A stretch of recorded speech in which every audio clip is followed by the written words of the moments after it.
دەنگی کۆمەڵ دەنگێک بۆ نوێبوونەوە و داهێنان. إلا تنفروا يعذبكم عذابا أليما ويستبدل قوما غيركم ولا تضروه شيئا والله على كل شيء قدير. إلا تنصروه فقد نصره الله إذ أخرجه الذين كفروا ثاني اثنين إذ هما في الغار إذ يقول لصاحبه لا تحزن إن الله معنا فأنزل الله سكينته عليه وأيده بجنود لم تروها وجعل كلمة الذين كفروا السفلى وكلمة الله هي العليا.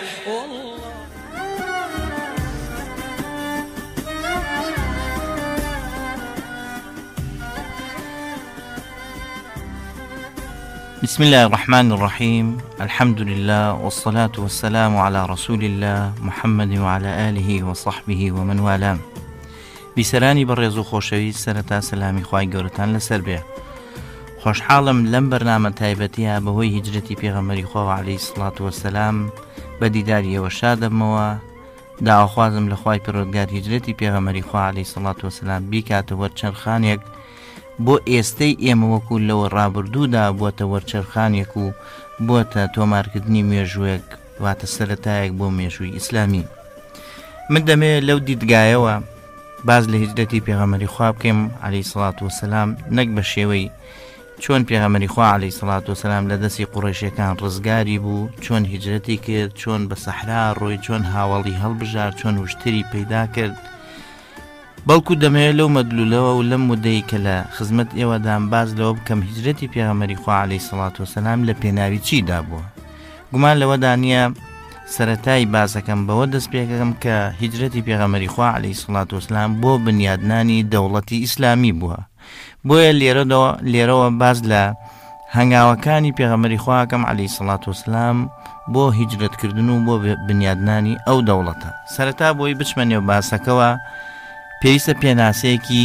دەوڵەت بکەین. دەوڵەت چییە؟ دەوڵەت بریتە لە کۆمەڵە خەڵکێک کە بەیەکەوە بە بەردەوامی لەسەر خاکێک ئەژین، یاسا و ڕێسایەک هەیە لە نێوانیان داوەتە قانون و دەستورێک هەیە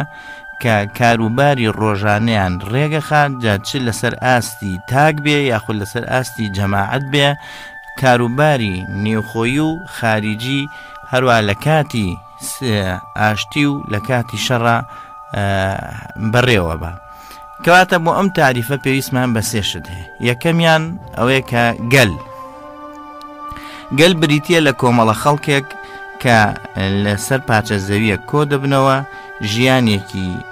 ژیانێک بەسەرە بن لەسەر ئەم زەویە کە بێگومان هیچ گەلێک بەبێ خاک نابێ.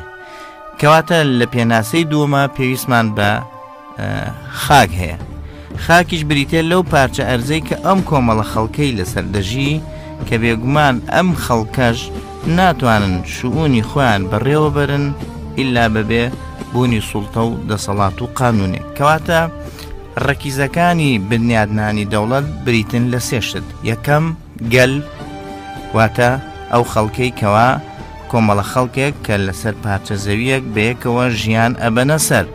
پێویستیان بە خاکێک هەیە کە لەسەر ئەو خاکە ژیانی خۆیان، ژیانی ڕۆژانەی خۆیان بەڕێوە بەرن کە بێگومان یاسا و ڕێسایەکیش کە لە نێو خۆیانە دانێن واتە سوڵتە و دەسەڵاتێک کە لە نێوان خۆیانە دای ڕێژن دەبێتە قانون بۆ خۆیان کە ئەو وەختە هەر سێ ڕەکیزەکەی دەوڵەت پێک دێ. ئەکرێ بە کورتی بڵێن بۆ دروستبوونی هەر دەوڵەتێ پێویستمان بە سێشتێ. یەکەم گەل، دووەم خاک، سێم یاسا و ڕێسایە کە ژیانی ئەو خەڵکە لەسەر ئەو خاکە بەڕێوە بن. لێرەوە پرسیارەکەین کەواتە بنیادنانی دەوڵەتی ئیسلامی کای دەستی کردووە بە هیجرەت و ئیشەکانی پێغەمبەری خوا عەلەیهی سڵات وەسەلام بۆ ئەو دەوڵەتە کەی بووە؟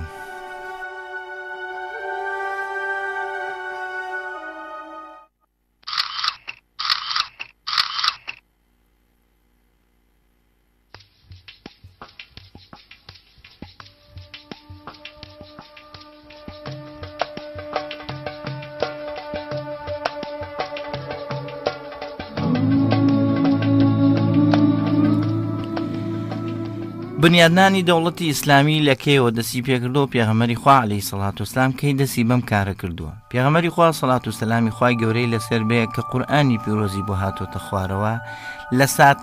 لە ساتە وەختەکانی سەرەتای هاتنە خوارەوەی قورئان پێغەمبەری خوا عەلەیهی سەڵات وسلام کاری بۆ ئەم ڕۆژە کردووە کە هیجرەتە، واتە لە ڕۆژی بوون بە پێغەمبەر و نەهاتنە خوارە و پەیام و نیگای خوای پەروەردگار تەوجیهی ئەم پێغەمبەرە ئەکا سەڵات و سەلامی خوای گەورەی لەسەر بێ کار بۆ ئەم هیجرەتە بکا کە زۆر بەڕوونی و بە ئاشکرایی دیارە کە پێغەمبەرێک سەڵات و سەلامی خوای گەورەی لەسەر بێ لە مەدینە مکەلەفە بۆ ئەوەی کەوا جیلێک پەروەردەکە ئومەتێک دروست بکە بۆ ئەوەی دەوڵەتێک بنیاد بنێ. لەگەڵ ئەوەشدا پێغەمبەری خوا سەڵات و سەلامی خوای گەورەی لەسەر بێ کە لە مەکە بووە لا یەملیک حەولا ولا قووە، نە دەسەڵاتی هەبووە نە هێزی هەبووە نە خەڵکی لە دەورکۆ بۆتەوە. پێغەمبەری خوا عەلەیهی سەڵات وسەلام خوای پەروەردگار تەکلیفی پێ ئەکا کە دەعوە و بانگەوازی ئیسلامی بگەێنێ. لە 3 ساڵی یەکەمی دەعوە و بانگەوازیە کە بەنهێنی دەیکا بۆ ئەوەی کۆمەڵی خەڵک لە چواردەوری کۆ بن و مسلمان بن کەواتە فەئەسلەمە معه عەدەد قەلیل من الناس. لە فترەی 3 ساڵی هیجرە بە دەعوە و بانگەوازی پێغەمبەری خوا عەلەیهی سەڵات وسەلام کۆمەڵێک کەس مسلمان بوون. دوای ئەوە خوای پەروەردگار فەرمان بە پێغەمبەری خواکە سەڵات و سەلامی خوای گەورەی لەسەر بێکەوە دەعوەکەی ئاشکراکە، واتە دۆخێکە دۆخی سڕیە بیخاتە دۆخی ئاشکراوە. بۆیە خوای گەورە فەرمێ فەصدع بما تؤمر وأعرض عن المشركين. فەرمانی پێکا کەوا ئەوەی فەرمانت پێکراوە لە لای خوای پەروەردگارەوە ڕایگەێنە ئاشکرایکە ڕوبەڕووی مشتریکەکانیش بوەستەوە. دوا بە دوایەوە خوای پەروەردگار فەرمێ وەنذیر عەشیرەتەکە الأقربین، واتە لە قۆناغی دووەما فەرمێ کەسە نزیکەکانی خۆت ئاگادارکەرەوە. پێغەمبەری خوا عەلەیهی سەڵات وسەلام دەستی کرد بە ئاشکراکردنی دەعوەکەی، دەستی کرد بە وریاکردنەوەی عەشرەت و کەسە نزیکەکانی. بەڵام لەم پێناوەدا کاتێک بانگەوازەکەی ئاشکرا کرد لەلایەن قوڕێشەکان و کەسە نزیکەکانی پێغەمبەری خوا عەلەیهی سەڵات وسەلام بووە مایەی سوخریە، واتە گاڵتەیان پێکرد بە درۆیان زانی ڕوبەڕووی وەستانەوە ئەشکنجە و ئازاری خۆی و هاوڵە بەڕێزەکانیاندا بە ئەنواع ئەشکاڵ شێوە بوختانیان بۆ پێغەمبەری خوا عەلەیهی سەڵات وسەلام دروست کرد. جارێک پێیان دەوت شاعرە، جارێک پێیان دەوت کاهینە، جارێک پێیان دەوت درۆزنە، جارێک دەیانوت سەری لێشێوە و سیحری لێکراوە. کاتێک پیانەوت درۆزنە کە پێش ئەوەی بانگەوازی پێغەمبەری خوا عەلەیهی سەڵات وسەلام پایام و نیگای بۆ بێ بە سادق الئەمین مەشهوور بوو. کەسێک ئەگەر ئامادە نەبێت لەگەڵ خەڵقی خوای پەروەردگارە درۆ بکە بێگومان لەگەڵ خوای پەروەردگار درۆ ناکە. ئەمە موقیف و هەڵوێستی قوڕیشیەکان و کەسە نزیکەکانی پێغەمبەری خوا بوو سەڵات و سەلامی خوای گەورەی لەسەر بێ. دەیانزانی تەبیعەت و سروشتی ئەم دەعوەیە چەند چۆنە، یعنی بەوە ئیکتیفایان ناکرد کە کاتێککە دەی و قولوا لا إله إلا الله تفلحوا. دەیانزانی خەتەر و مەترسی وتنی ئەم وشەیە چەند گەورەیە، چونکە وردە وردە خەڵک لە دەوری ئەم پێغەمبەرە عەلەیهی سەڵات وسەلام کۆ بێتەوە، وردە وردە خەڵک باوەڕ بە دینەکەی هێنن، وردە وردە قوڕێش هێز و دەسەڵاتی نامێنێ. ئەم دەعوە و بانگەوازش تەنها لە نێو قوڕیش و لە نێو شاری مەکە نابێ، بەڵکو دەبێ پەل بەهاوێ بڵاو بێتەوە بە هەموو جیهاندا. بۆیە دەبینی لە کات و ساتی ئەوەدا ڕوبەڕووی پێغەمبەری خوا بوونەوە عەلەیهی سەڵات وسەلام. بەڵام ئەوەی کەوا لێرە ڕوون و ئاشکرا ئەوەی کەوا ڕیسالەتی پێغەمبەری خوا عەلەیهی سەڵات وسەلام گشتگیریە بۆ هەموو ئومەتێک کە لەسەر زەویە، واتە تەنها لە شاری مەکە نامێنێتەوە، تەنها لە حدودی جەزیرەی عەرەبیان نامێنێتەوە، بەڵکو دەبێ هەموو جیهان بگرێتەوە. بۆیە خوای پەروەردگار فەرمێ قل یا ئەیها الناس إني رسول الله إليكم جميعا. پێغەمبەری خوا عەلەیهی سەڵات وسەلام قۆناغێکی تر تێپەڕێنێ کە ئەمجارە دەڵێ قل یا ئەیها الناس هەموو خەڵکی إني رسول الله إليكم جميعا، من نێردا و هەڵبژێردای خوای پەروەردگارم بووە بەشەریەت هەمووی. لە نەتیجەی ئەمە دەبینی پێغەمبەری خوا عەلەیهی سەڵات وسەلام بەردەوام بوو لەسەر داوەکەی، سەبریە کرد، جیهادیە کرد. لەگەڵ ئەمەشدا خەڵکانێکی کەم باوەڕیان پێناکە بە پەنجەی دەست ئەژمێردران، بەڵام هەر کاتێک هەر کەسێک کە ئیمانی بەم پێغەمبەر و بە پەیام و بە ڕیساڵەی ئەم پێغەمبەرای هێناواتە لە جاهالەت پەشیمانە و باوەڕی بە ئاینی پاک و بێگەردی ئیسلامە بوو، بە هیچ شێوەیەک لە ئاینەکەی پاشگەز نابوو. دەکرێ بڵێن بەم عەدەدەکەمەی کەوا لەم کات و فترەی دەعوا کە موسڵمان بوون کە ژمارەیەکیان کەم بوون، پێیان دەوتێن نەوات المجتەمع الئیسلامی، کۆڕۆک و ناوکی ئەم دەوڵەتە ئیسلامیە کە ژمارەیەکی زۆر کەم بوون، بەڵام خۆشویستن و پەیوەستبوونی تاکەکانی ئەم کۆمەڵگەی پێغەمبەری خوا عەلەیهی سەڵات وسەلام کە زۆر هاوکاری و تەبا و خۆشەویستی لە بینیانە بەهێز بوو، واتە وەک بنیانێکی مەرسوز وابوون، وەک دیوارێکی پتەوا بوون لە بەرامبەر هەموو ئەگەرەکان کە تووشیانە بوون. لە پێناوی باوەڕهێنان بە پێغەمبەری خوا و پەیامەکەیدا تووشی جۆرەها ئەشکنجە و ئازار بوون کە بێگومان دەکرێ بڵێن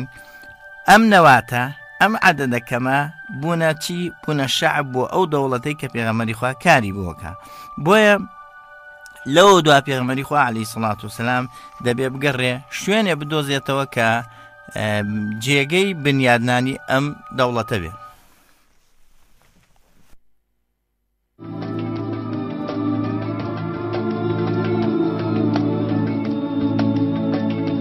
طلع البدر علينا من ثنيات الوداع وجب الشكر علينا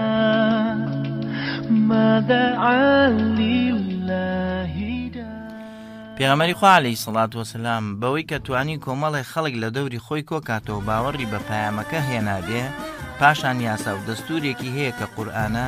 دەبێت لە قۆناغی دووەما بۆ بنیادنانی دەوڵەت پێویستی بە خاگەیە، کەواتە پێغەمبەری خوا عەلەیهی سەڵات وسەلام خەڵکی هەیە بەڵام خاکی نییە. پێغەمبەری خوا عەلەیهی سەڵات وسەلام یاسا و دەستوری هەیە کە قورئانە بەڵام دیسانەوە خاکی نییە. بۆیە لە پێگەهێنانی دەوڵەتە کە ئاماژەم پێکرد کە دەوڵەت پێویستی بەم سێ پایە هەیە کە دیارە پایەی ئەخینان کە بریتە لە خاک، پێغەمبەری خوا خاکی نەبوو. بۆیە دەبینی پێغەمبەری خوا عەلەیهی سەڵات وسەلام لە قۆناغەکانی گەڕان بە شوێن ئەو خاکەی کە دەبێ لەوێەوە منتەڵەقی بۆ بکە بیری لێکردەوە. یەکەم کە خۆی لە شاری مەکا بوو، بۆی دەرکەوت کە شاری مەکا ئەو شوێنە نییە کە بنیادی دەوڵەتی ئیسلامی لێ بنێ. بۆ چونکە لە شاری مەکا کاتێک کە دەعوە و بانگەوازەکەی ئاشکرا کرد، ئەو کەسانەی کە زۆر لێەوە نزیکون لە پێشە لە خزمە نزیکەکانی خۆیەوە دەستکرا بە گاڵتەجاری و ڕوبەڕووبوونەوە و دژایەتیکردن و ناڕەحەتکردنی خۆی و هاوڵەکانی چجا ئەوەی بگا بە خێڵ و هۆزەکانی تر. کەواتە پێغەمبەری خوا عەلەیهی سەڵات وسەلام لە قۆناغی بیرکردنەوەی یەکەمیدا بۆ گەڕانی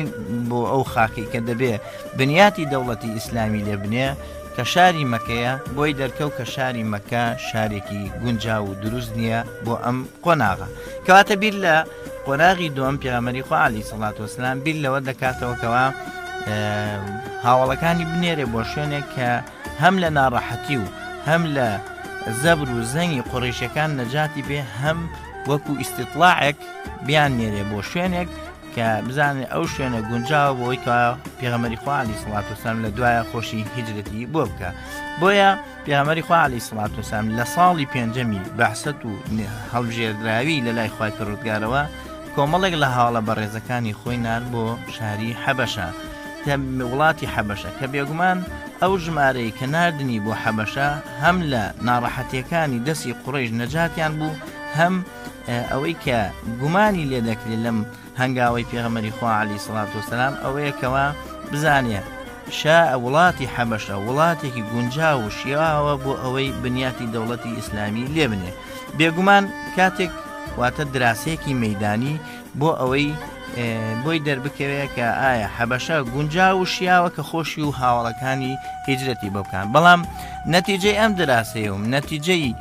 ناردنی هاوڵە بەڕێزەکانی پێغەمبەری خوا عەلەیهی سەڵات وسەلام بۆ وڵاتی حەبەشە دەرکەوت کە لە قۆناغی دووەمی گەڕان بە شوێن خاکە دیسانەوە وڵاتی حەبەشە گونجاو نییە بۆ ئەو نیەت و مەبەستەی کە پێغەمبەری خوا عەلەیهی سەڵات وسەلام هاوڵەکانی بۆ ناردۆ کە لە چەند خاڵێکە ڕوونیانەکەینەوە.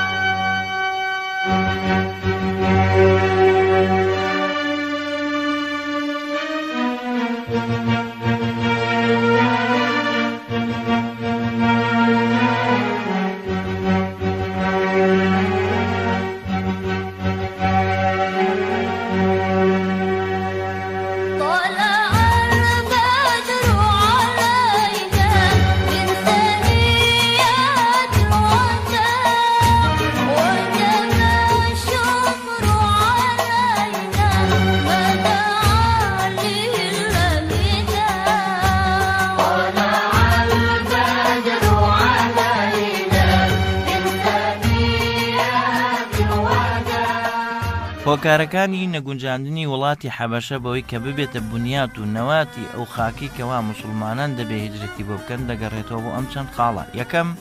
سیستەمی وڵاتی حەبەشە سیستەمێکی مەلەکی بوو، لە ذاتی خۆیان کە نەجاشی سەرۆک و مەلیکی ئەو دەوڵەتە بوو، واتە ڕئیسی ئەو دەوڵەتە بوو، کەسێکی ضعیف و لاواز بوو. موسڵمانان نزیکەی 14 ساڵ لەوێ ژیان دەکرێت و باسیش دەکرێتەوە نەجاشی موسڵمان بوو، باوەڕی بە ئیسلام و بە پەیامی قورئان هێنابوو، بەڵام لە ضعیفی و لاوازی خۆی نەیتوانی ئیعلانی ئیسلامبوونی خۆی بکە. لێرە پرسیارەکە ئەوەیە، بۆچی حەبەشە نەگونجا ببێتە ئەو شوێنەی کەوا پێغەمبەری خوا هیجرەتی بۆ بکە؟ ئەوەیەکەوە مەلیکێک کە خۆی نەتوانێت ئیعلانی ئیسلامەتی خۆی بکە، ئیتر چۆن دەتوانێت کەسانێکی تر لە خۆ بگرێ و دیفاعیان لێ بکە تاوەکو ئیعلانی ئیسلامەتی و دەوڵەتی ئیسلامی بکەن. کەواتە مەلیکێک کە توانای ئەوەی نەبێ عەقیدەکەی خۆی ئیعلان بکە لە تاو ئەو کەسانەی کە دار و دەستەی ئەون، واتە کە پیان دەوترا بە تاریکە، ئەمانە زۆر باڵادەست بوون، نفوزیان هەبوو کە بێگومان ئەوە دیارە خاڵی یەکەمە کە ناکرێ کەسێک خۆی حاکم بێن نەتوانێت ئیعلانی عەقیدە و بیر و باوەڕی خۆی بکە، بێگومان ناشتوانێت کەسانێک لە خۆ بگرێ یا دیفاعیان لێ بکە یان جێگیان بکاتەوە لە ئەرز و خاکی خۆی کە ئیعلانی دینێکی تر بکە، کە بێگومان ئەمە خاڵی یەکەمی ئەو ڕئیسی ئەو حاڵەتە بوو. دووەم، لە حەبەشەدا سیراعی سیاسی و ململانەی سیاسی کە باو بوو لە نێوان وەکوڵەی مەلیک و شوێن کەوتوانی مەلیک و دار و دەستەی مەلیک و خێزانی مەلیک، واتە خانەوادەی مەلیک، وای کردبوو کە ئەم وڵاتە مستەقر نەبێ، واتە وڵاتێک بێ پڕ بێ لە ئاشوب و پڕ بێ لە خەتخەتێن و یەکتر نەخوێندنەوە، کە لێرەشدا بێگومان وڵاتێک کە لە ذاتی خۆیان مستەقر نەبێ، ئامین نەبێ، ناکرێ بکرێنتە نەواتێک بۆ ئەم دەوڵەتەی کەوا شعبێک دێت ڕووی تێدەکا و ئیعلانی دەوڵەتێکی ئیسلامیەکە. کەواتە چۆن دەکرێت وڵاتێک خۆی مستەقر نەبێ بێتە جێگایەکی مستەقر بۆ شعبێکی موسڵمان، بۆ گەلێکی موسڵمان. کەواتە ئەو سیراعە کە لە نێو ئەم ئایلەی مەلیکە هەبوو زۆرجار سەریەکێشا بۆ شەڕێکی ناوخۆیی، سەریەکێشا بۆ شۆڕش لە دژی یەکتری، کە جاریوا بوو خوێنێکی زۆر بەهۆی ڕووداوێکی نەخوازراوە ڕوویەدا بەهۆی پشێوی و بەهۆی سیراعی سیاسی لە سوڵتە و دەسەڵات کە دیارە خوێنێکی زۆر لە نێوخۆیاندا دەڕێژرا، ئەمە شوێنێکی ئامین نەبوو. خاڵی دووە سێم کە هۆکار بێ بۆ ئەوی کەوا حەبەشە گونجاو نییەکەوە موسڵمانان هیجرەتی بۆ بکەن، ئەوەیە دەسەڵاتی کاربەدەستان و دەسەڕاست و ئەو کەسانەی کە پیان دەوتن نفوزی مەلیک، واتە کە پیان دەوترا بە تاریکە، زۆر دەسەڵاتدار بوون و کاریگەریەکی زۆر گەورەیان هەبوو لە بەڕێوەبردننی سیاسەتی دەوڵەتە. هەتاوەکو ئەو کەسانەی کەوا چواردەوری مەلیک بوون، کەسانێک بوون مەشهور بوون بەوەی ڕەشوەتیان وەرەگرت. لە کاتی ئەوەی کەوا قوڕەیش وەفدێکی نار بۆ سارکردنەوە بۆ گێڕانەوەی ئەو کەسانەی کەوا هیجرەتیان کردبوو لە مەککەوە بۆ حەبەشە، بۆ وەفدێکیان نار، قوڕەیش سەفیرێکیان نار، هێندیان ڕەشوە و هەندیان بەرتیللا بە دار و دەستەکان وایان لە مەلیک کرد کەوا فشارێکی زۆر گەورەیان خستە سەر مەلیک تاوەکو ڕازی بکەن و قەناعەت بکەن بەوەی کەوا موسڵمانان بدەنەوە دەست قوڕەیش و بیان بنەوە بۆ شاری مەککە. بێگومان لەوەدا دیارە خوای پروردگارویستی بوو کەوا مەلیک توانی بەرگریان لێ بکە و ئەمانیان بداتێ و دوای ئەوەی کەوا دار و دەستەی مەلیک زۆریان کرد لە مەلیکەوە تەسلیمیان بکات، چونکە هاتن و بەهۆی ڕەشوەتدانەوە باسی ئەویان کرد کەمە قەومێکن، نە لەسەر دینی ئێوەن نە لەسەر دینی ئێمن، نە بەو دینەی کە ئێوە ڕازین نە بەو دینەش کە ئێمە ڕازین، بەڵکو دینێکی کە تازە بنیادنە کە گومانیتیان ێوا بوو. بەڵام کاتێک کە مناقەشە و گفتوگۆ کرا، دیارە نوێنەری موسڵمانەکان توانی قەناعەت بە مەلی بکە ئەو دینەی کەوا دینی نەجاشیە هەمان دینە کە دینی ئیسلامە، بەڵکو تاوکەری ئەو دینێ و لێک منبەعەوە هاتوون. خاڵی چوارەم لە نەگونجاندنی شاری وڵاتی حەبەشە ئەوەی کەوا موسڵمانان بۆ ماوەی 14 ساڵ لەو وڵاتە ئامانەوە، بەڵام ژمارەشیان کە دیارە زیاد لە 80 کەس بووە. ئەم 14 ساڵە کە 80 سەحابە لە وڵاتێک ئاماونەتەوە، مێژونوسان ئەوەمان بۆژێنەوە کە تەنها یەک کەس لە ئەهلی حەبەشە موسڵمان نەبووە، کەواتە وڵاتێک بەو شێوەیە بێ، بەو شێوە باوەش بکاتەوە بۆ ئیسلام. مدەی 14 ساڵ کۆمەڵە سەحابەی بەڕێزی لێبێ کە ئەو سەحابانە هەمووی خاوەنی نفوذ بوون کە هەمووی خەڵکی فەقیر و ڕەشوڕوتەکانیش نەبوون بەڵکو ئانە بوون کە قسەیان دەخوا قسەزان بوون شارەزا بوون. مدەی 14 ساڵ لەوێمانەوە کەسێک لە ئەهلی حەبەشە موسڵمان نەبوو. کاتە ئەمەش ئەومان بۆ دەگەێنێ کە لە کۆتایی ئەم خاڵانەدا ئەوەیە کە وڵاتی حەبەشە گونجاو نییە بۆ ئەوەی کەوا پێغەمبەری خوا و هاوڵە بەڕێزەکانی هیجرەتی بۆ بکەن.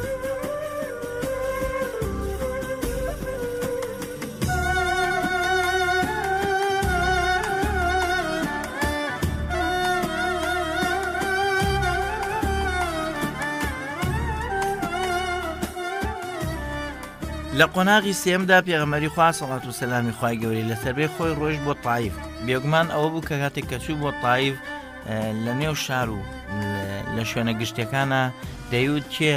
بەڕاستم دەزانێ کێ ئەم پەیامەم لێوەرەگرێ فەلەهو الجەنە، هەر کەسێک بڵێ لا ئیلاهە ئیلەڵڵا فەلەهو الجەنە. بێگومان ئەهلی تایفیش ئەوەی کەوا قوڕیشیەکان پێشتر پیان نەکردبوو بە پێغەمبەری خۆیان کرد عەلەیهی سەڵات وسەلام، لەوەی کەوا دانی مبارەکیان شەید کرد، بەربارانیان کرد، مناڵانیان دواخست. لەمەوە پێغەمبەری خوا عەلەیهی سەڵات وسەلام بۆی دەرکەوت تایفیش ئەو شوێنە نییە کەوا دەبێ هیجرەتی بۆ بکەن. لە قۆناغی چوارەمدا پێغەمبەری خوا عەلەیهی سەڵات وسەلام لە مەراسیمی حەجا کاتێک ئەهلی حەزڕەموت و یەمەن دەهاتن بۆ حەج یەک بە یەک لەگەڵ سەرۆک قەبایلەکانە قسەی دەکرد، گفتوگۆی دەکرد بۆ ئەوەی یەمەن یاخود حەزڕەموت ببێتە داری ئیسلام بۆی موسڵمانان هیجرەتی بۆ بکەن. بێگومان هیچ کام لە سەرۆک قەبیلەکان و عەشیرەتەکان ئەوەیان دەرنەبڕی بۆ پێغەمبەری خوا عەلەیهی سەڵات وسەلام کە جێگەی بکەنەوە، کە پەنای بدەن، کە ڕێگەی بدەن خۆی و هاوڵەکانی هیجرەت بکەن بۆ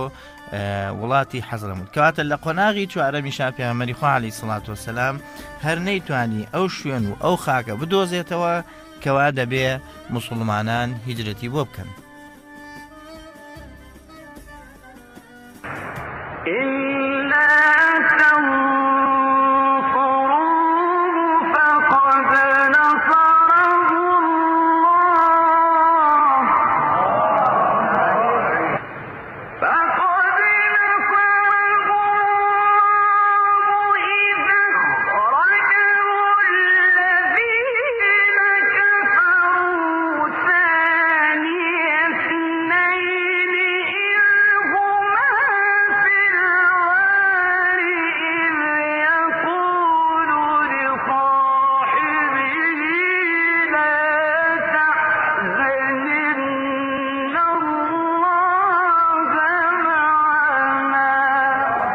ئەمە هەوڵانەی پێغەمبەری خوا عەلەیهی سەڵات وسەلام گەورەترین ڕەددا بۆ ئەو کەسانەی کە دەڵێن ئیسلام دەوڵەت نییە یاخود دەڵێن ئیسلام پەیوەندی بە سیاسەتەوە نییە. ئەو پێغەمبەرەی کە لە سەرەتای ضەعیفی و لاوازی و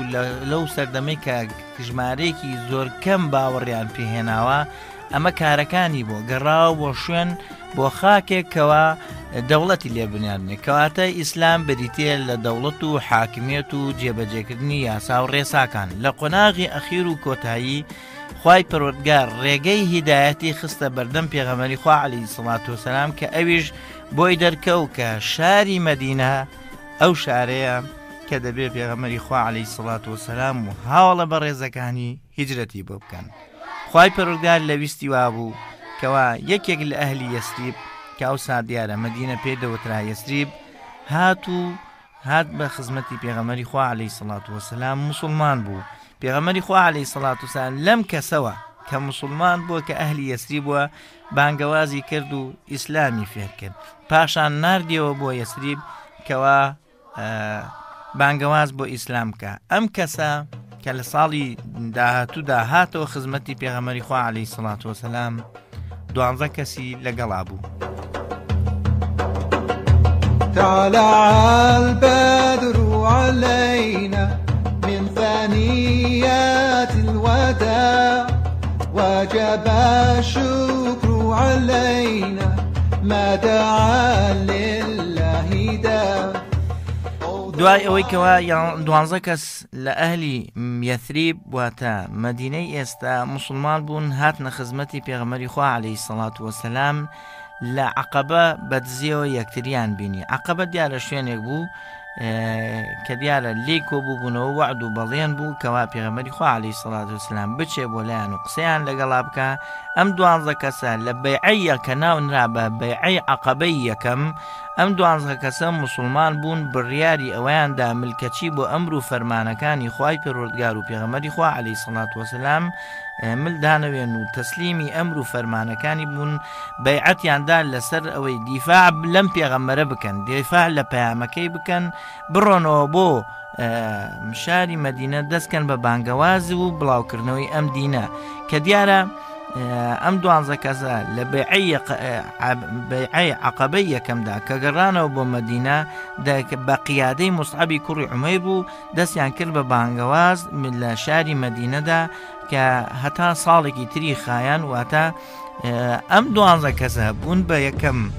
داعی و بانگەواز لە شاری مەدینەدا کارێکیان کرد کە هەتا ساڵەکە تەواو بوو ماڵێک نەمابوو لە شاری مەدینەدا ئیسلامی تێنەچێ، واتە لە هەر ماڵێک لە شاری مەدینە ئیلا یان هەمویان موسڵمان بوون یان کەسێک هاتبووە نێو ئیسلامەوە.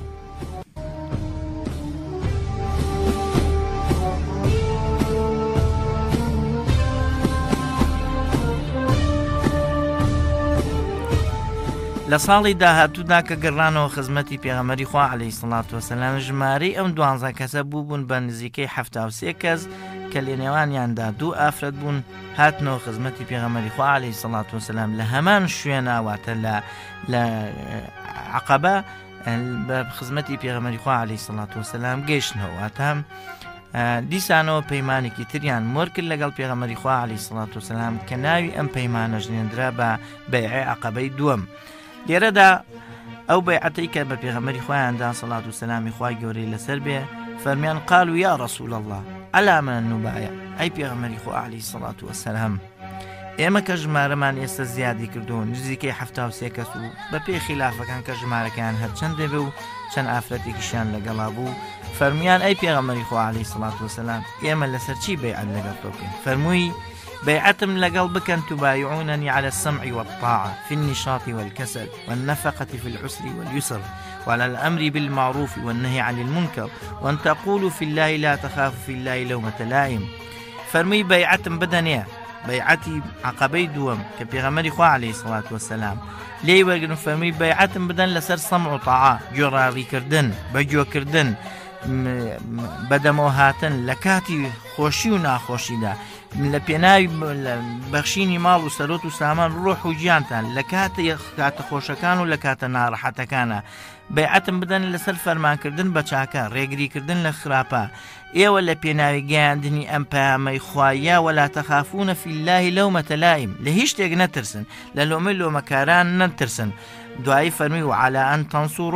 تنصرونني فتمنعونني إذا قدمت عليكم مما تمنعون من أنفسكم وأزواجكم وأبنائكم ولكم الجنة. فرموي سرم خن پشتم بگرن پەیامەکەی خوای پەروەردگار سەر بخەن، واتە دیفاعم لێ بکەن، دیفاع لە خۆم و لە پەیامەکەم و لە هاوڵەکانم بکەن. هەروە ئەوەی کەوا کاتێک کە هاتمە ناوتانەوە، ئەوەی کەوا ئێوە خۆتان غیرەت و شەهامەتتان دەجوڵێ لە پێناوی دیفاع لە نەفسی خۆتان کەن، لە خانەوادە و خێزانتان کەن، لە ماڵ و مناڵتان بکەن، دەبێت دیفاع لە خانەوادە و مناڵ و کەسوکاری هەموو مسلمانان بکەن و لە منیشی بکەن. وەلەکم الجەنە، ئێوە بەهەشت شوێنتانە. فەقم ئیلەینا، بەیعەتەکەیان دا بە پێغەمبەری خوا عەلەیهی سەڵات وسەلام. بەڵام لێرەدا بچووکترین کەس کە لە نێو ئەم کۆمەڵا هابوون واتە ئەم 73 کەسە ئەسعەدی کوڕی زرارە بوو. فەرمی وهو ئەصغر القوم، لە هەمویان بچووکتر بووی. فقال، هەستا سەر پێ فەرمووی ڕوەیدەن یا ئەهلە یەثریب، ڕاوەستن و چاوەڕێکن ئەی ئەهلی یەثریب، فإنا لن نضرب إليه أكباد المطي ولا نحن نعلم أنه رسول الله صلى الله عليه وسلم، أنه إخراج اليوم مناواة للعرب وكافة وقتل خياركم وأن تعظكم السيوف. فرمي بوستن أي قومكم فلمكن ئەمە جەرگ و گۆشتی وشتری بۆ نەهێناون تا بیخۆین واستە شتێکی ئاسان بێ. ئەم بەیعەتە قورسە، ئەم بەیعەتە ناڕەحەتە.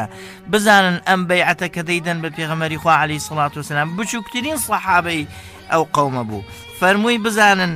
سێ شتی تیا ئەم بەیعەتە. یەکەم بەڕاستی ئەم پێغەمبەرە سەڵات و سەلامی خوای گەورەی لەسەر بێ کە پەیامی خوایە دەگەیەنێ، کاتێک ئێمە پشگیریەکەین یعنی پشگیری دژایەتی هەموو عەرەبێ بێ بکەین ئەو وەختە چونکە هەموو عەرەب ئەو وەختە دژی پێغەمبەری خوا بوون عەلەیهی سڵات وسەلام بۆیە ڕازی نەبوون لە مەکا بمێنێتەوە بۆیە پلانیان لێژێرا کە ئەو شەوە تیرۆریکەن پێش هیجرەتی بۆیە هەرچی هاوڵ و سەحابەکانی بوو لەژێر ئەشکنجە و ئازار و ناڕەحەتی و میحنەتە ژیانیان ئەبردەسەر بۆیە فەرمووی کاتێک ئێمە پشگیری ئەم پێغەمبەرەکەین دەبێ بزانین دژایەتی هەموو عەرەبەکەین ئەمە یەک دووەم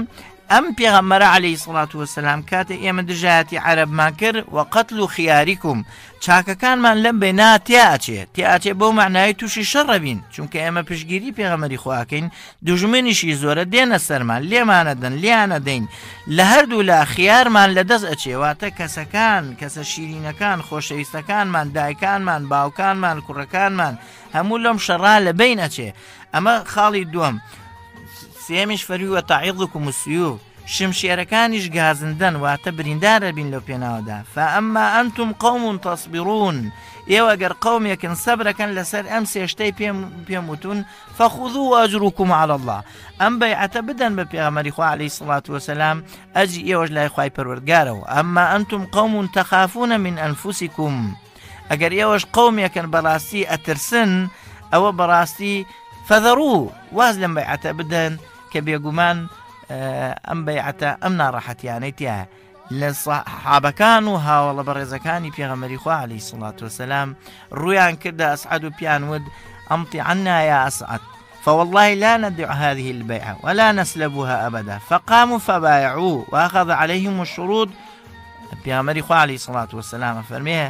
دوای ئەوە پیان ود ئەی سەعەد بزانە واللهی واز لەم بەیعەتە ناهێنین واتە با لە پێناوی ئەم بەیعەتە هەموو عەرەب بێتە دوژمنان با لە پێناوی ئەم بەیعەتە خیار و چاکەکانمان لە دەست بجێ لە شەڕ و لە جەنگدا با لە پێناوی ئەم جەنگەدا بریندار بین و شمشێرەکان بمان بگەزن واللهی ئێمە واز لەم بەیعەتە ناهێنین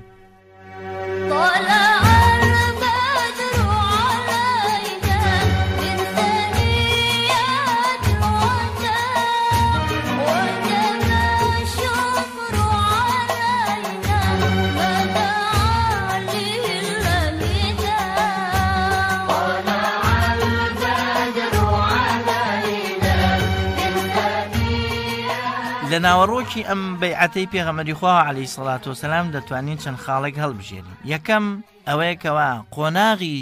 قۆناغێکی تر لە ژیانی پێغەمبەری خوا و سەحابەی بەڕێزی پێغەمبەری خوا عەلەیهی سڵات وسەلام دەست پێکە ئەم قۆناغش کە دیارە بریتە لە قۆناغی بەکارهێنانی هێز بۆ چونکە پێغەمبەری خوا عەلەیهی سڵات وسەلام لە 13 ساڵی دەعوە و بانگەوازیە هەر زەبر و زەنگی بەرامبەر کراوە و جوابی نەداتەوە بەڵام مەرحەلەیە کە پێی دەوترێن مەرحەلەی هیجرەت و چون بۆ مەدینە بێگومان قۆناغی دووەم دەست پێکە کە قۆناغی چییە بەکارهێنانی هێزە بێگومان کە پێشتر لە سەریان حرام بوو بۆیە پێغەمبەری خوا عەلەیهی سڵات وسەلام بەڕوونی و بە ئاشکراییە فەرمێ ئەوەی کەوا ئێوە مەنعی خۆتانی لێ ئەکەن واتە ئەگەر دوژمن هاتە سەرتان ئەگەر کەسی ناحەز هاتە سەرتان ئەگەر ئەوەی کە لە ناختانەیە دیفاع لە نەفسی خۆتانەکەن لە ماڵتانەکەن لە ماڵ و مناڵتان لە ئەرز و خاکتانەکەن دەبێ ئەو بەیعەتەش لەگەڵ من بدەن واتە بەیعەت بدەن لەوەی کەوا دیفاع لە ماڵ و مناڵی سەحابە و موسڵمانان بکەن ئەو کەسانی کەوا هیجرەتان بکەن ئەمە دلیلە لەسەرەوەی کەوا ڕێگە پێدراوە پێغەمبەری خوا عەلەیهی سڵات وسەلام اینجا ڕوبەڕووی دوژمنەکانی بێتەوە بەهۆی بەکارهێنانی هێزەوە هێز بەو معنای کاتێ دوژمن هاتە سەری دەتوانێت دیفاع لە نەفسی خۆی بکات کە پێشتر دیارە دیفاعی لێ نەکرد ئەمەش سەرەتای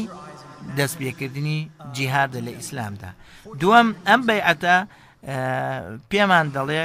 کە دیارە کارەکە کارەیەکی مەترسیدارە خەتەرێکی زۆر گەورەی تایە بۆ کێ بۆ ئەهلی مەدینە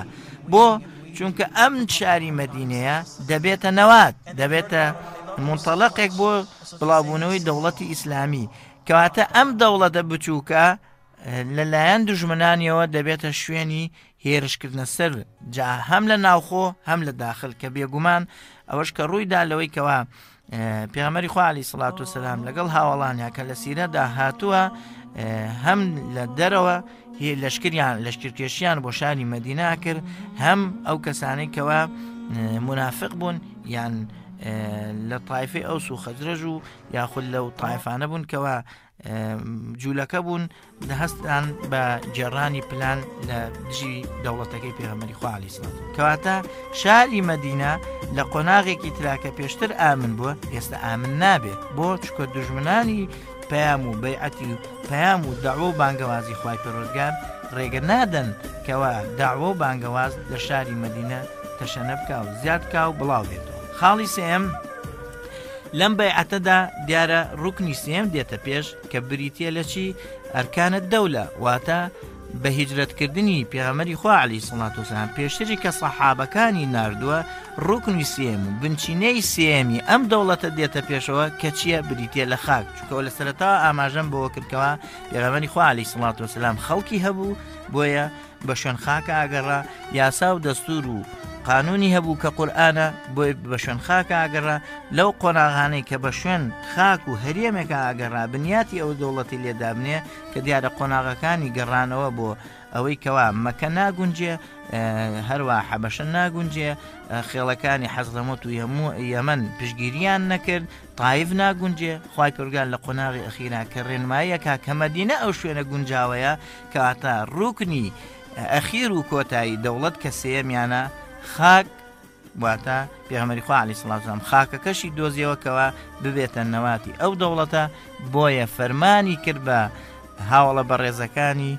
لە پێش خۆیەوە هیجرەت بکەن دوای ئەوەش پێغەمبەری خوا عەلەیهی سڵات وسەلام خۆی کە خوای گەورە ڕێگەی پێدا دەبێت لەگەڵ هاوڵە بەڕێزەکەیە هیجرەت کا بۆ شاری مەدینە.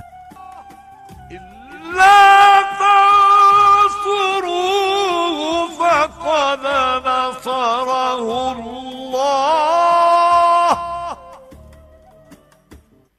نصره الله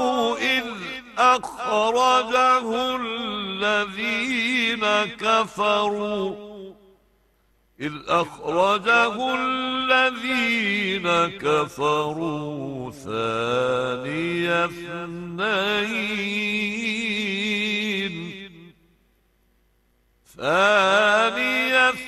اثنين إذ هما في الغار إذ يقول لصاحبه لا تحزن إن الله معنا. کاتی خوای پەروەردگار ڕێگەی دا بە پێغەمبەری خوا عەلەیهی سڵات وسەلام هیجرەت کە یەکەم شتێک ڕۆی بۆ لای ئەبوو بەکری سدیق ڕەزا و ڕەحمەتی خوای گەورەی لەسەر بێ واتە هاوڵی ئەم ڕێگایە پیا بکە. کاتێک بە شەوە درەنگانێک چووە لای ئەبوو بەکری سدیق کاتێک پێگەیان ئەبوو بەکری سدیق فەرمووی ئەسوحبە یا ڕەسوول الله هاوڕێیەتیت لە منەوێ فەرمی بەڵێ. دوای ئەوە پێغەمبەری خوا عەلەیهی سڵات وسەلام ئامادە باشییان کرد بۆ هیجرەتی خۆی و هاوڵە بەڕێزەکەی بۆیە بە ئەبوو بەکری سدیقی وت دوو شتری زۆر چاکی بۆ پیا بکە و دەلیلێک و شارەزایەکی بۆ پیا بکە کە لە ڕێگەدا ڕێنماییان بکە و بتوانن هیجرەتکەن بۆ شاری مەدینە. لێرەدا پێغەمبەری خوا عەلەیهی سڵات وسەلام حەزەکەم ئاماژە بۆ بکەم ئەو شەوەی کە خوای پەروەردگار ئیزنی پێدا بوو هیجرەت بکە لەو ڕۆژۆ ئیسلام ڕوبەڕووی تیرۆر و تۆقاندن و ترساندن بۆتەوە لەوەی پێغەمبەری خوا عەلەیهی سڵات وسەلام خوای گەورە فەرمانی پێکرد والله یعصمک من الناس خوای گەورە لە دەستی کافر و بێباوڕەکان دەتپارێزێ فەرمانی پێکرد کە ئەو شەوە لە جێگەی خۆیان نەمێنێن بەڵکو عەلی کوڕی ئەبی تاڵیبی دانا خوای پەروەردگار دینی خۆی بەم شێوەیە سەرەخا سەرانی قوڕیش کۆبوونەوە لە دارن نەدووە کەچی بکەن بۆ ئەوی پێغەمبەر هەستیان کردبوو کەوا پێغەمبەری خوا عەلەیهی سڵات وسەلام هیجرەت دەکات چونکە وردە سەحابە بەڕێزەکانەوەی باوەڕیان هێنا لەژێر ئەشکنجە و ئازار و ناڕەحەتی قوڕیشیەکان پێغەمبەری خوا مۆڵەتی پێدان کەوا شاری مەکە بەجێ بێڵن کە دیارە زۆرێک لە سەحابە پێچەوانەی هەموو قادەوم بەرپرسەکانی ئەم دنیاە لە کاتێک مەترسی ناڕەحەتی ڕوئەکاتە پێغەمبەری خوا عەلەیهی سڵات وسەلام لە پێش خۆیانەوە ڕناکاو هیجرەت بکە بەڵکو یەک بە یەک هەموو سەحابەکانی ڕێگە پێدا کەوا هیجرەت بکەن هەتا ئاخیر کەس خۆی مایەوە دوای ئەوەی کەوا پێغەمبەری خوا عەلەیهی سڵات وسەلام هەندێک حەق و مافی خەڵکی لابوو جێڕایەوە بۆ خاوەنەکانی قەرزی لابوو عەلی کوڕی ئەبی تاڵیبی بان کرد کە لە جێگەکەی بمێنێتەوە بۆی کافرەکان و بێباوڕەکان هەز نەکەنەوە پێغەمبەری خوا عەلەیهی سڵات وسەلام لە جێگەی خۆی نەماوە. اینجا ئەمانیش هاتن پیلانێکی تۆکمەیاندا ڕژکەوە چۆن پێغەمبەری خوا عەلەیهی سڵات وسەلام ئەو شەوە تیرۆر بکەن و خوێنەکەی بەناو خێڵ و هۆزەکانە بڵاو بێتەوە. بۆیە بۆ ئەم مەبەستە دیارە چەند بۆچوون و کۆبوونەوەیەکیان کرد کە لەوەیە کەسێک دەیوت با بیکوژن، کەسێکی تر دەیوت با نەفی بکەین، هەر کەسەوە پلانێکی لێ دەجێڕا. بەڵام ئاخر جار هاتنە سەر ئەو پیلانێکەوە با لە هەموو خێڵ و هۆزێک گەنجێک کۆ بکەینەوە هەڵکوتنە سەر ماڵەکەی و خوێنەکەی بڵاو بێتەوە بەسەر هەموو هۆڵ و هۆز و خێڵەکانی ئەو سەردەما. ئیتر خەڵک و کەسوکار و خزم و عەشرەتی پێغەمبەری خوا عەلەیهی سڵات وسەلام توانای سندنەوەی خوێنیان نییە لەم هەموو خێڵە. ئەوە بوو خوای پەروەردگار ویستی وا بوو کەوا پێغەمبەری خوا عەلەیهی سڵات وسەلام لە دەستی کافرەکانی قوڕەیش و لەو پلانی کە بۆیان جێڕۆ دیسانەوە نەجاتی بێ، بەوەی کەوا عەلی کوڕی ئەبی تاڵیبی لە جێگەی خۆی دانا دوا بە دوای ئەوە کە هاتە دەرەوە ئەو ئاەتی خوێنەوە کە خوای پەروەردگار فێری کردبوو لە سوورەی یاسینە کافر فەئەخشەیناهم فەهم لا یوبصیرون. خوای پەروەردگار پەردەی نا بە چاوی هەموو ئەو گەنجانەی کە چواردەوری ماڵەکەی پێغەمبەری خوایان گرتبوو، هەمویان چاویان لە ئاستی پێغەمبەری خوا کوێر بوو، هاتە دەرەوە لە بەینیانە ڕۆیشت و ڕزگاری بوو کەوتنە سەفەر و کە دیارە سەرەتا بۆ ئەوی ڕێگەکە بگۆڕن ئەو ڕێگەی کە بەرەو مەدینە ڕۆی پێغەمبەری خوا پێچەوانەی ئەو ڕێگەی گرت لەمەشا ئەو دەرسە وەرەگرینکەوە بەڕاستی ئیسلام تەنها ئەوە نییە ئینسان بە زمان بڵێت تەوەکلم بەخوایە، دەبێت هۆکارەکانی تەوەکولیش جێبەجێکا. بۆیە لە هەڵبژاردننی هاوڵ و لە هەڵبژاردننی کەسێک شارەزای ڕێگە بێ و لە هەڵبژاردننی دووشتری چاکە ئەو ڕێگەیە ببڕێ و لە فێڵێکردن لە دوژمن لەوەیکەوە ئەو ڕێگەی نەگرتکەوە هیجرەتی بۆەکە، بەڵکو ڕێگەیەکی پێچەوانە گر بۆی کافرەکان هەست و سووسی ئەوە نەکەن خێرابیان دۆزنەوە چووە ئەشکەوتێکەوە کەمایەوە. لێرەشدا گەورەی خوای پەروەردگارمان بۆ دەرەکە کە ویستی خوای پەروەردگار ئەوەیە دەتوانێت دینی خۆی سەرخا بە بچووکترین و زائیفترین و لاوااسترین مەخلوقی خۆی کە جاڵجاڵۆکەیە. کاتی قوڕیشیەکان لە گەڕان بە دوای پێغەمبەری خوا عەلەیهی سڵات وسەلام چوونە بەردەمی ئەشکەوتەکە کە بینیان جاڵجاڵۆکەیە بەردەمی ئەشکەوتەکەی تەنیوە، وتیان باوەڕ ناکەین بەڕاستی هەر کەسێک ڕێڕەوی کردبێ بچوو بێتە نێو ئەشکەوتەکە ئەم تاڵی جاڵجاڵۆکەیە نەبچڕاوە، کە نەبچڕاومانایە کەس لە ناوەکەی نییە گەڕانەوە. ئەمەش گەورەی خوای پەروەردگارە کە دەتوانێت دینی خۆی سەرخا بە تاڵی جاڵجاڵۆکێک و بە کۆترێکە لە بەردەمی ئەشکەوتەکە هێلاناکە. قوڕیشیەکان دیارە وازیان لەوە هێنا. پێغەمبەری خوا عەلەیهی سڵات وسەلام ئەم شوێنەشی کە هەڵبژاردبوو بزانن کاتێک کە فاتیمە دەها بەیا و شوانێکیان هەبوو، هەم بۆ ئەوەی لە شیری مەڕەکان بخۆن، هەم بۆی ئەو فاتیمە کە هاتوو چۆی ئەکرد مەڕەکان کە دێن جێ پێی فاتیمە دەرنەکەی و کەشف نەبێت لە گەڕان بە شوێنیاندا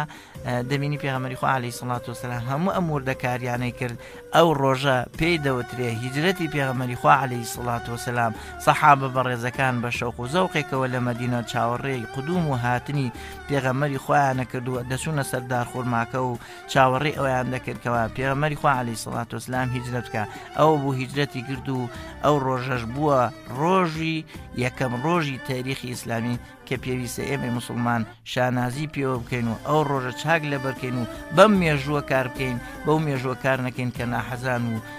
بێدینانی ئەم ئیسلامە دەیانەیە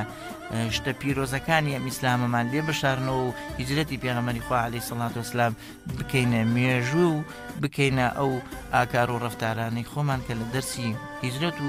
لە دەرسی یەکبوون و یەکڕیزی موسڵمانان کە پێغەمبەری خوا یەکەم کارێکی کە دیارە بەم چەند دقەیە ناتوانین حەق بدەین بۆ هیجرەتی پێغەمبەری خوا عەلەیهی سڵات وسەلام کە دیارە لە قۆناغەکانی دواییدا دەستی کرد بە تەنزیمکردن و ڕێک و پێکردنی ئەو شارە. خوای پەروەردگار هیجرەتی پێغەمبەری خوا بگاتە هیجرەتی دڵ و دەروونەکانی ئێمە لە خراپەوە بۆ چاکە، لە بێدینیەوە بۆ دینداری. هەتا بەرنامەیەکی تر بەخوای گەورەتانە سپێرم، خواتان لەگەڵ. إنك لعلى خلق عظيم. كان رفيقا رقيقا رحيما في كل أمر عليه الصلاة والسلام، وقد قال الله عز وجل له: فبما رحمة من الله لنت لهم ولو كنت فظا غليظ القلب لانفضوا من حولك. تفداك عيني ومالي أمي وأبويا وعيالي وشي ثمين وغالي يا رسول الله. طيفك يداعب خيالي مزيون سيد الرجال قدرك رفيع